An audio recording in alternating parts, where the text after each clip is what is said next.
Hello viewers, welcome செய்கிறேன் அக்மல் ஃபுட்டுக்கு. வாங்க பார்க்கலாம். ரொம்பவே சுவை மிகுந்த எக் ஃப்ரைட் ரைஸ் சைனீஸ் ஸ்டைலில் எப்படி செய்யுதுன்னு பார்க்கலாம். நான் அடுப்பில் பேன் வச்சுருக்கிறேன். 1 டேபிள் ஸ்பூன் எண்ணெயை போட்டுக்கலாம். நான் ஒரு 3 முட்டை எடுத்துருக்கிறேன். நான் இதில் ஒரு 1/4 டீஸ்பூன் மஞ்சள் தூள், 1/4 டீஸ்பூன் மிளகுத்தூள், தேவையான அளவு உப்பு போட்டு நல்லாவே நம்ம மிக்ஸ் பண்ணிக்கலாம். எண்ணெய் நல்லா காஞ்சிடுச்சு. இப்போ நம்ம இந்த முட்டையை ஊற்றி ஆம்லேட் ஆட நம்ம இதுக்கு பொரிச்சு எடுத்துக்கலாம். பாருங்கள், முட்டைக்கு இப்போ நம்ம திருப்பி போட்டுக்கலாம். இந்த முட்டைக்கு நம்ம சின்ன சின்ன பீஸாக இதுலேயே நம்ம கட் பண்ணிடணும். பாருங்கள், ரொம்பவே சின்ன சின்ன பீஸாக நல்லா கட் பண்ணிக்கிட்டோம். இப்போ நம்ம இந்த முட்டைக்கு எடுத்து வச்சுட்டு ஃப்ரைட் ரைஸ்க்கு ரெடி பண்ணலாம். நான் அடுப்பில் பேன் வச்சுருக்கேன். ஒரு 5-6 டீஸ்பூன் குக்கிங் ஆயில் சேர்த்துக்கிட்டேன். உங்களுக்கு எவ்வளோ தேவையோ எண்ணெய் சேர்த்துக்க முடியும். எண்ணெய் நல்லா காஞ்சிருச்சு. மீடியம் ஃப்ளேமில் வைங்க. நான் ஒரு 10-15 பூண்டுக்கு எடுத்து நல்லாவே சின்ன சின்னதாக நறுக்கிக்கிட்டேன். இது கொஞ்ச நேரம் நம்ம வதக்கலாம். ரொம்ப ப்ரௌன் ஆகணுன்ட்டில் இது கூட நான் கொஞ்சம் இஞ்சியும் சேர்த்துக்கிட்டேன். இஞ்சி 1 டீஸ்பூன். இது கொஞ்சம் நேரத்துக்கு நம்ம வதக்கி விட்டுக்கலாம். ரொம்ப ப்ரௌன் ஆகணுன்னு தேவையில்ல. நான் ஒரு பாதி வெங்காயத்துக்கு எடுத்து ரொம்ப பொடியாகவே நறுக்கிட்டேன். அதிகமாக வெங்காயம் போடணுன்ட்டு இல்லை. இந்த பச்சை வாசனை போகிற வரைக்கும் கொஞ்சம் நம்ம வதக்கலாம். நான் வெஜிடபிள் எடுத்திருந்தேன். 50 கிராம் கேரட் நான் இந்த மாதிரி சின்னதாக கட் பண்ணிக்கிட்டேன். கொஞ்சம் வேகத்துக்கு டைம் ஆகும், நம்ம ஃபஸ்ட்டில் போட்டுக்கலாம்.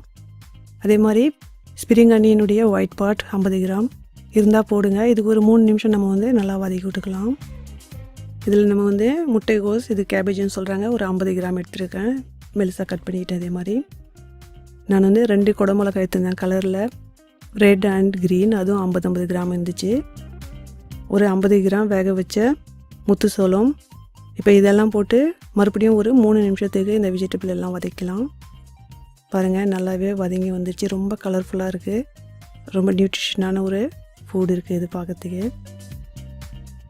நான் ஒரு 4 வரமிளகாய்க்கு எடுத்து நல்லாவே அம்மியில் நுணுக்கிட்டேன். எனக்கு இந்த மாதிரி ஒரு ஃப்ளேக் ஸ்ட்ரெச்சர் வந்துருச்சு. சில்லி இது இந்த மாதிரி செஞ்சு போட ரொம்பவே நல்லாயிருக்கும்.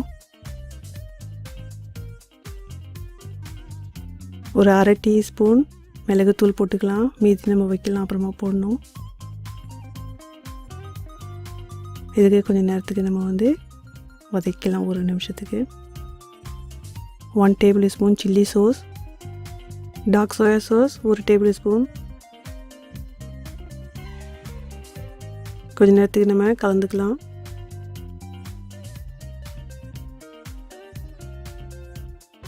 ஸ்ப்ரிங் அனியன் க்ரீன் பார்ட் இருந்துச்சுன்னா போடுங்க.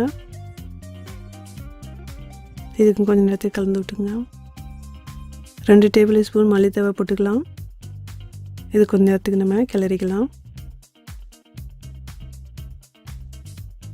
1 டீஸ்பூன் சைனீஸ் சால்ட், இதுக்கு அஜினோமோட்டோன்னு சொல்கிறாங்க. இது நம்ம டேஸ்ட்டுக்கோசரம் போடுறோம், ரொம்ப நல்லாயிருக்கும். நம்ம இதில் சோயா சாஸும் போட்டிருக்கோம், பார்த்து சால்ட் போடுங்க. 1 டேபிள் ஸ்பூன் ஒயிட் வினிகர், இதுக்கும் கொஞ்சம் நேரம் கிளறிக்கலாம். நான் பாஸ்மதி ரைஸ் எடுத்திருந்தேன் 350 கிராம். இதுக்கு நான் நல்லா உதிரியாக வேக வச்சு ஆற வச்சு எடுத்துக்கிட்டேன். பாருங்கள், ரொம்ப உதிரியாக இருக்குது. இதனுடைய லிங்க்கு நான் எப்படி உதிரியாக ஆகுதுன்ட்டு இந்த வீடியோ கீழே போட்டிருக்கேன், தேவைப்பட்டால் பார்த்துங்க. அடுப்புக்கு இப்போ ஃபுல் ஃப்ளேமில் வச்சுங்க.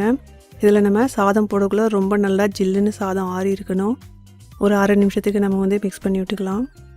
இப்போ நம்ம மறுபடியும் சோயா சாஸு 1 டீஸ்பூன் போட்டுக்கலாம். இதில் நம்ம மறுபடியும் ஒரு 1/2 டீஸ்பூன் மிளகுத்தூள் இதில் சேர்த்துக்கலாம்.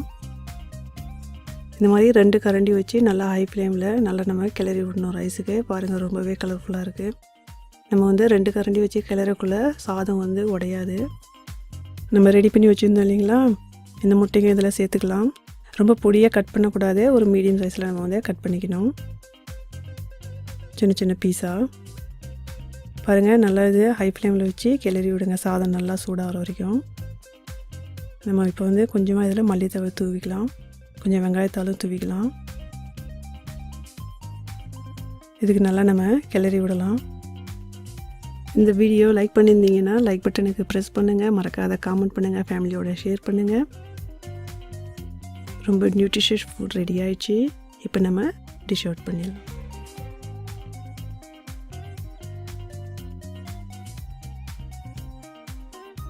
ரொம்பவே கலர்ஃபுல்லாக ஃபுட் ரெடி ஆயிடுச்சு. எக் ஃப்ரைட் ரைஸ் நீங்களும் வீட்டில் செஞ்சு பாருங்கள். Enjoy food.